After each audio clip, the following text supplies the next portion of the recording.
crew, how are we doing? Another student swing analysis, and this is another really, really good one. And we've got Bill Schmedes here coming to us live from South Carolina. How are you, Bill? I'm doing fantastic, my friend. Thanks for having me. Mate, it's an absolute pleasure. And what's happening in your world at the moment? I mean, obviously you're doing great things on Skillest, but talk to us. You've got some cool little ventures happening at the moment. Yeah, so other than Skillest, just doing my teaching outdoors, but currently building an indoor golf studio here, 24/7 indoor golf studio, first thing in the area. And we're looking forward to helping a ton of golfers here in the Bluffton and Hilton Head area. Okay, but look, let's talk about Skillest World and people that you are helping from across the planet, because this guy has made some absolutely massive changes. Pretty typical sort of stuff where he's been slicing it, couple of misses both out to the right and left. But you've made some awesome changes. So let me bring it up and let's have a chat about it. Okay, Bill, so here is our man. And once again, I just love students that have got these setups in their backyard. I would say, like, and I've said this a million times, Bill, that, you know, to my students, I say, unless you have a setup like this or you're doing a bunch of stuff at home, it's almost impossible to make some really long-lasting changes. Wouldn't you agree? I agree 100%. I think some of the best changes you can make can be in the backyard or at the house, as long as you do have some type of setup, and it doesn't take much in order to get better, as we can even see here with this gentleman in his backyard. So talk to me about this action. So what was his miss and what's he been concerned with to this point?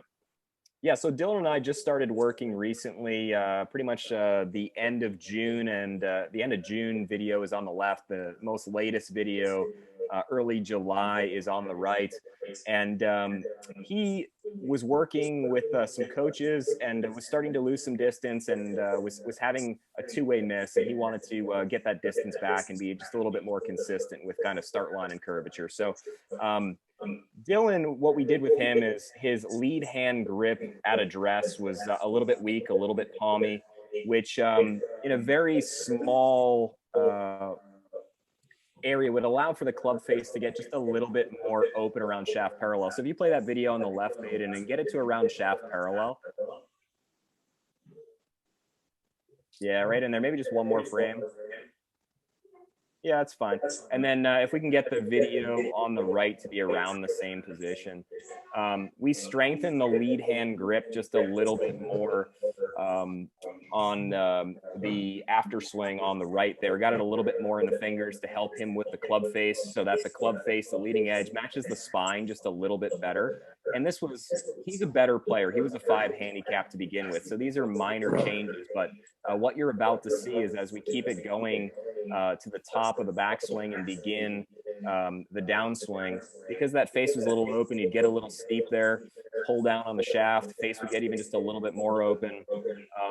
So what we did is we got that face better on the right, and I really just gave him a drill or two to really exaggerate getting the golf club to shallow early on, which you'll see right here, so that when the hands in the downswing get around belt height, so we can keep, yeah, right around there. You can see how that go right back, Baden.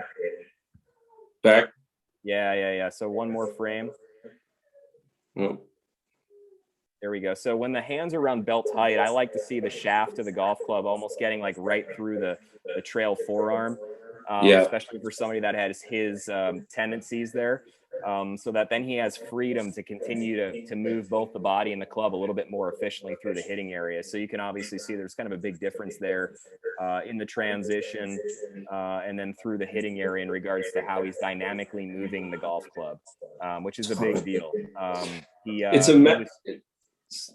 Sorry. Yeah. Like, I just think it's a massive change. Like, this is such a huge change. And like, it all starts with the club face. Do you think, Bill? Like, there's absolutely no way that, and this is something that probably gets lost a little bit with everyone talking about shallow. Like, shallow is obviously hugely important, but if you don't fix the face with the shallow, it's almost impossible for the average golfer to do it, because if you try and shallow it like he is on the right, which is just like a drastic, like, you've changed the club path here in a few lessons by a couple of feet, you know what I mean? So, you know, that's incredible. But unless you fix the face with that and actually shut the face, it's actually an impossibility. So a lot of students, if you're watching it out there and you're watching, you know, YouTube clips or whatever it might be, and you know that you're supposed to shallow it, if you don't fix the face with that, you've almost got no chance.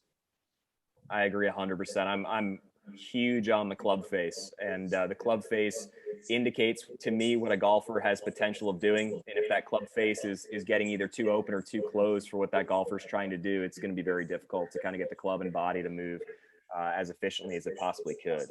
So this golfer was having a hard time as a 5 handicapper, breaking 80 all year. And he just sent me a message the other day after our third lesson here in just a really short period of time. He went 75, 74 over the weekend. So certainly moving in the right direction. And that, the club face and the shallowing is massively, important in allowing him to do so.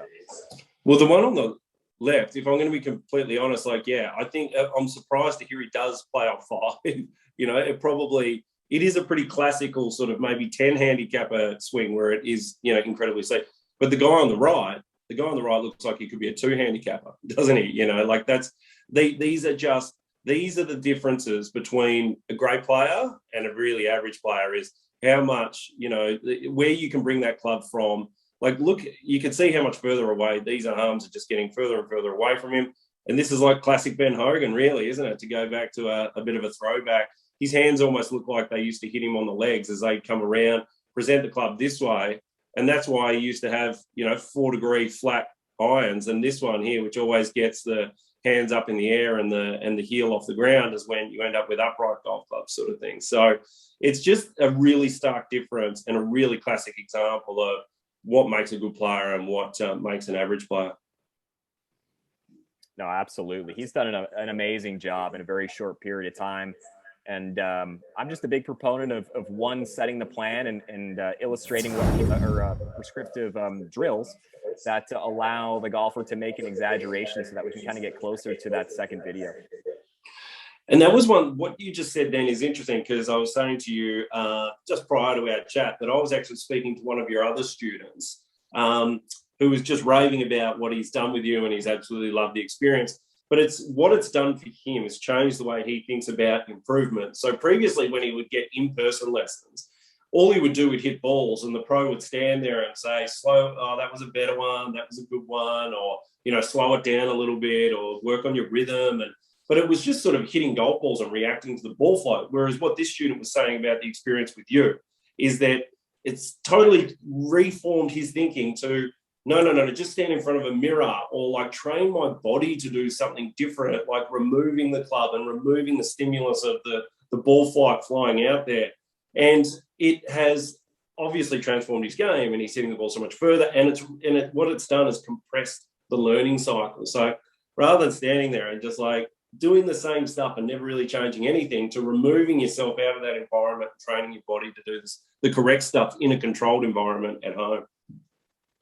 Yeah, absolutely. I mean, as golfers, whether you've played a year or you've played 20 plus years, we all have motor patterns. And in order to potentially change a pattern, you really have to exaggerate a change by quite a bit. So understanding what you need to do, and then understanding the potential drills that you need to do in order to exaggerate by 1,000% the opposite way compared to what you would normally do is a great starting point to help you kind of meet about halfway between the old tendency and the new tendency, to help you with improved ball striking, start line curvature, whatever it might be. Bill, that's awesome. That is just incredible to see, not only the work you're doing on the platform, but how quickly you can get results. So that's really cool. So where can everyone find you? Give us your Instagram and or an email, or wherever you want people to find you. Yeah, you can find me on all social media at BS3Golf. And then if you want to reach out to me through email, you can just go William Schmedes, 3 @pga.com. Awesome, Bill. Let's do this again. And mate, thanks for being a part of the platform and helping all of our students. You got it. Thanks so much for having me. I appreciate it.